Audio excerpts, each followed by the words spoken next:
Hello and welcome to this week's look at action and stunts on film and television. How are you? I hope you're well. Thank you for coming back once again. We're in 2000, 24 long years ago, and we are looking at the original Gladiator movie. We look at that because the new picture is not long out at the cinema. And we go back to the original Ridley Scott picture back then. There's a great deal to take in. We've kind of had a bit of an overview of the whole thing as we talked briefly about it in the podcast, but I think it's important to examine some of the areas that are involved, and particularly the work of NIK Powell, the fighter ranger. So we're going to explore some of that. He's got a great deal of work to do. Also some of the double, Stuart Clark particularly, we can have a look at. And of course, Randy Miller. We touched on him briefly in the podcast and his extraordinary work with animals, and in particular in this picture, tigers, as you will see. So let's take a little look at the overview of this and see if we can analyse what's going on. We'll regroup after this. Full-on battle mode, that's what we've got here. On fire, dropping to the knees. There's some great stuff going on during this whole thing. Safety in nice and quickly. A couple of amphitheatre and coliseum fights. Again, choreographed, important that they're choreographed, gotta follow it. The old cats are at it again, look. And groups, big groups of choreography involving the star and then involving the doubles as well. So a bunch and bits and pieces to catch hold of. I think it's important, though, to listen to the director because he knows his stuff. Take a look at this. I'll use that somewhere else in the bloody battle, somebody else on fire. This is fantastic. Great. Fantastic. He knows, he knows where things are to be. And I think that's very important. That's very gory, isn't it? But when you've got a big stogie, life's good. NIK Powell. Let's have a listen to Nick. I had 50 special extras, along with sort of 30 or so stunt guys or stunt special extra type guys. So what I did was I choreographed 6 routines that I taught the extras. So I'd start off, I'd one group, I'd teach routine A, the next group I'd teach routine B, C, D, E, and F, so on. So that I had at least 6 variations of routines going on, so I could always call on, right, you guys, I want over here, I want an A routine here, a B routine there, a C there, put a D there, put an A there, but switch it, so that there was variety, but they always knew what they were doing, and then within that, any of the good ones, I'd let improvise a little, and on top of the routine I gave them. We had to go through all the choreography of the German front, where that battle runs for 13 minutes, right? That's a lot of swordplay. Also, you're on horseback. You're on a charger. So then the charger's brought down halfway during the battle. So now he's on his feet. So that's a lot of choreography about what you're doing so you don't get your nose broken on your head taken off. Now the wolf, another guy's coming in here now to get Russell. The wolf gets this guy. No problem. Come in. Russell gets up, carry on. Wolf's fighting Hubble here, wolf's fighting the next guy. Now, can we literally kill him rather than punching him? We need to see an insertion. Yeah, he punches him back and then he slashes him as he gets back. Well, I think you need to do something really brutal, like chop his fucking head off something. Outside in the actual arena, we have 10 gladiators, all armoured up, ready to go, big weapons, swords, axes, things like that. Outside in the pen, we've got 16 guys, 8 pairs. One of them has their left hand chained to the guy with his right hand. The guy with his right hand free has a sword. The guy with the left hand free has a shield. They come out into the arena with a crowd shouting for blood, and the 10 guys in the centre just try and decimate the guys coming out. They just have to try to survive.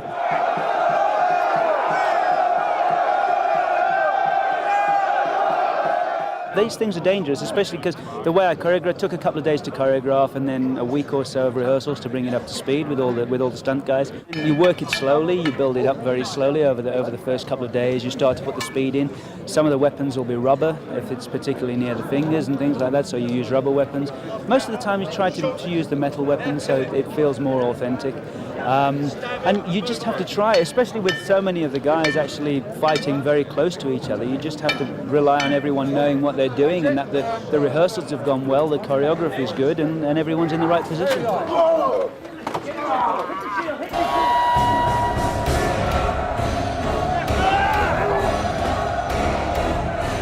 This is the axe fight, that's the net fight. So you've got that fight going just this side, that's the center one.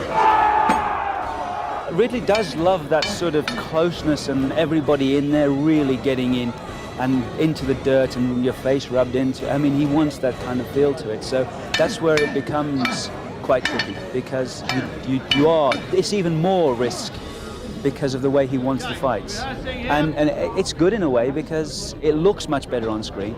The thing is, unfortunately, there's slightly more risk inherent with it. Russell is very good. He picks it up very quickly. He's very physical. I went to Australia to start with, spent a couple of weeks with him rehearsing out there, so we were just going through the basic movements out there, getting him used to the sword and how he moved. But luckily for us, he's a very physical guy, so he's got a very good memory, so he learns the moves quickly. See, 3 is funny because by the third one, it's going okay, but then you need another 3 to get the one that Why not start like that and start working like that? and I think instead of cutting, if we get to the end where there's no NG, Work back. just go back and just keep going. Do that, Magazine yeah. runs out. And that's where we get the sword up, through the hand, over you go, and smack.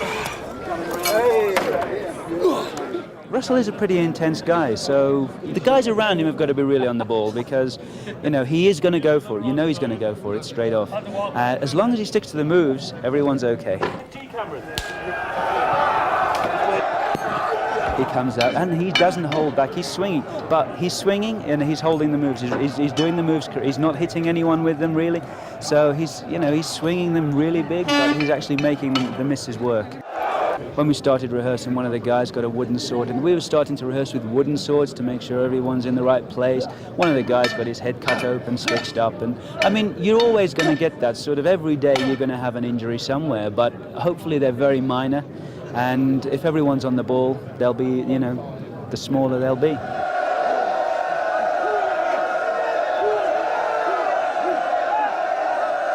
You're on a sand base, you have metal weapons in your hand, you're chained to someone else. All it needs is someone in the wrong place, a tug, the hand moves, and someone's hit your arm. So, it is really a case of getting the choreography really, really well down, so that the guys are really on the ball every time. They have to concentrate every time they come out. It's no good sort of saying, right, we've done it 10 times today, we're okay.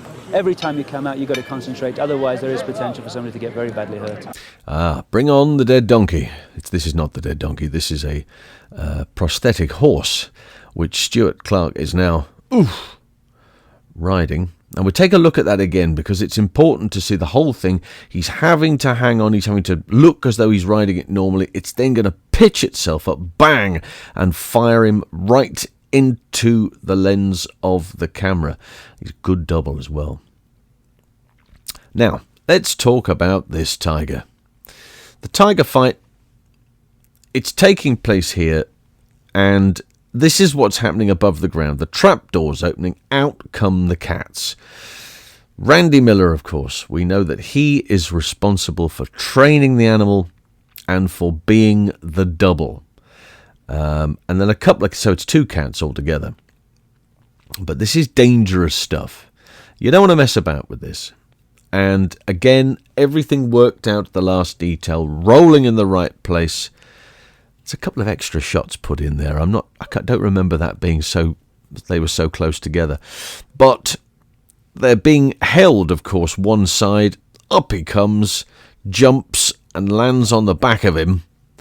And that's Randy Miller doing the routine with his cat. 2 cats, don't know which one.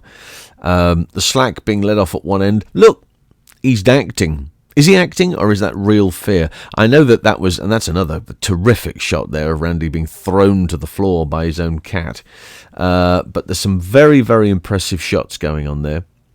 And then, of course, I imagine that PHIL NEILSON would be brought in for a great deal of this. There is a moment that's always been picked up. That's been kicked over.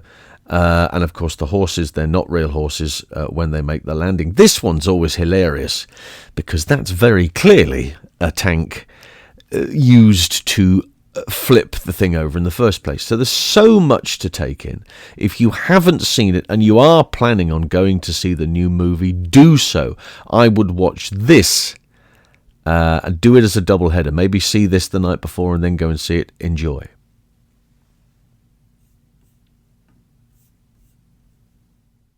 There you go. That is Gladiator from 2000. I like the way that Ridley Scott is pretty hands-on. You know, he's coming out. He's seen that full burn, the body burn that goes on, and he's decided, look, it's good enough. I don't care where we put it, but it will be in the picture. It is good enough. It deserves its place. A lot of directors, editors, they may not go in that direction. They may think, well, it's running a bit long, this, we don't really need this, we'll lose it. But if it's good, and he's proved it there with his response, if you look at the camera sequence that he's doing there, and he said, no, we'll find a place for it, really. So that's good to see.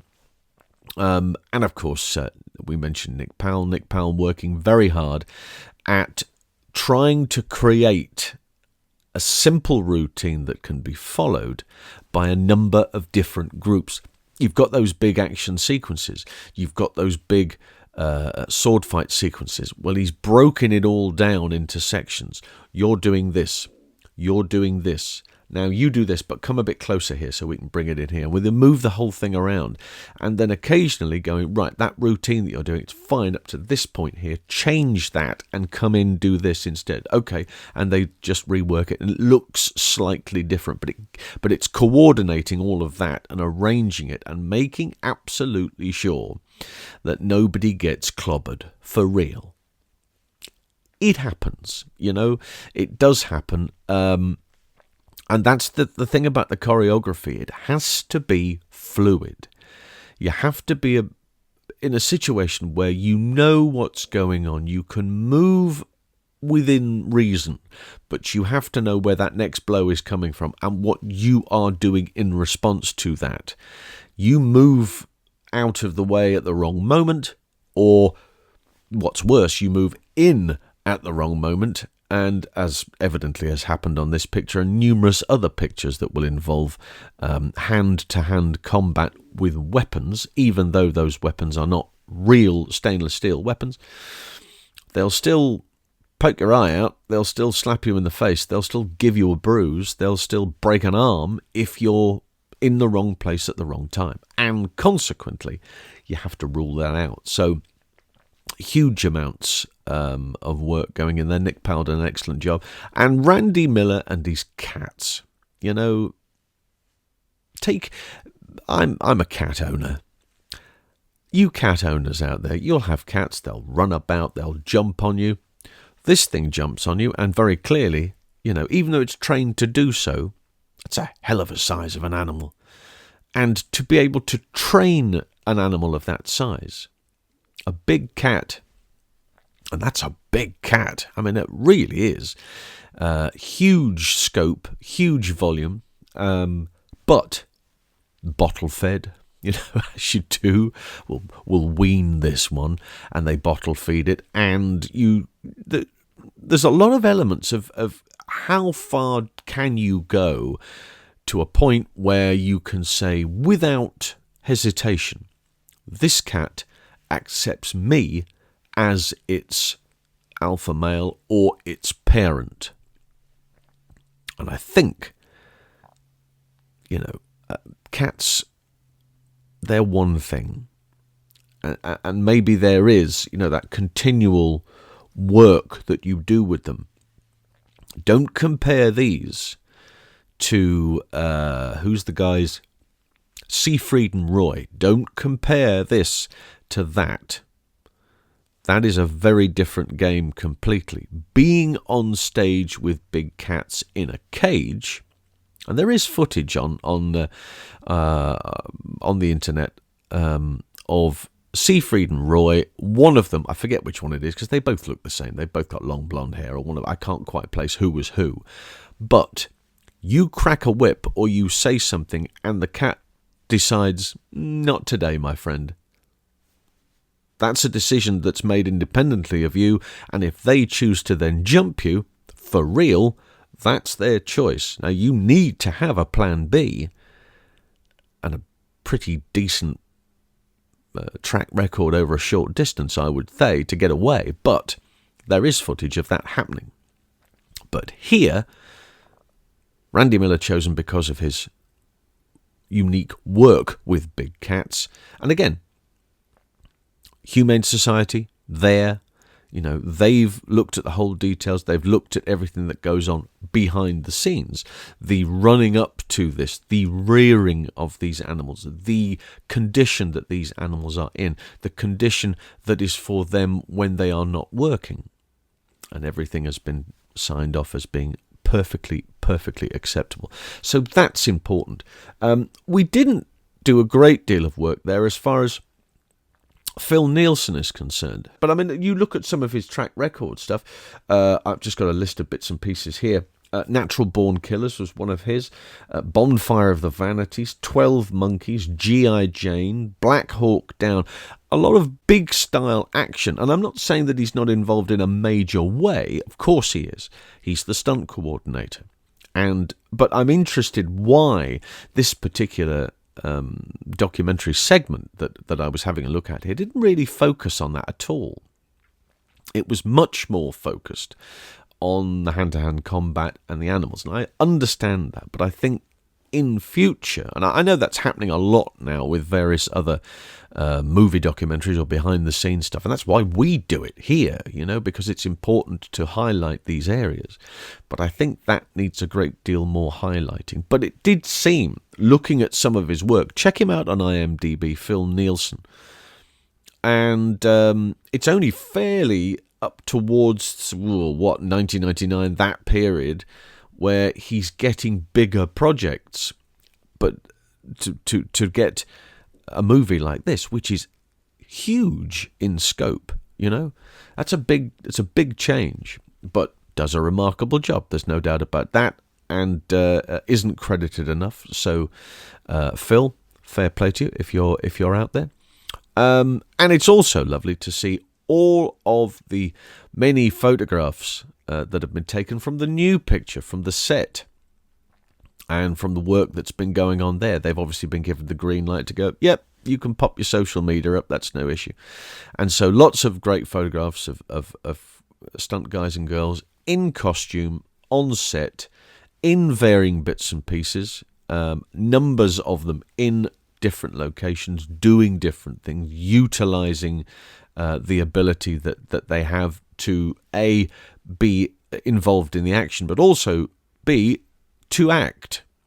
They are actors, and some of them are natural actors, which makes it very, very easy for a casting director or the assistant AD to go, can you go over, can we use you? Is that okay? You're not needed? Right, come on. Let's get you in this sequence here, just there in the background, but you've got a nice look about you and the way in which you're moving from here to here. That's nice.